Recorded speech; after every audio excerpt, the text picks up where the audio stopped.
এই দেখছেন এই যে বলছিলাম না আমরা গরু পালি, যে একটা বাছুর দেখছেন এই যে বাহিরে আনা হয়েছে, একটু বের করা হয়েছে, এই যে ঘাস ঘাস খাইতেছে ঘাস খাইতেছে।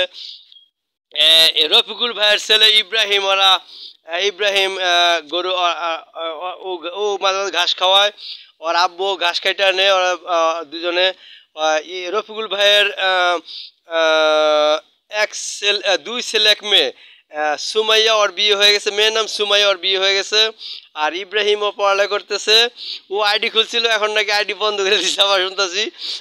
টিকটক টিকটক করছে, অনেক করছে। আর ছোটো ভাই আছে রেদওয়ান, রেদওয়ান ছোটো লেখাপড়া করতেছে। তা ওদের মাধ্যমে গরু পালা শুরু হয়েছে আমাদের বাড়িতে ইনশাল্লাহ। তা অনেক গরু পালবো ইনশাল্লাহ, হাজার হাজার গরু পালবো, ফার্ম দিব বিভিন্ন জাতের, অস্ট্রেলিয়ান বিভিন্ন ধরনের জাতে গরু পালা নিয়ে যেতেছে ইনশাল্লাহ। আমি মামুন রশিদ, আমাদের এই নিয়ত, আমাদের বাড়িতে গরু পালার সিস্টেম হইতেছে। আর ওই পাশ দ্বারা বানবো, ওই পাশ দিয়ে বেঁধে অনেক গরু ঘর সিস্টেম করে অনেক অনেক অনেক গরু পালবো নিয়ত করছে ইনশাল্লাহ। সবাই দোয়া করবেন ইনশাল্লাহ।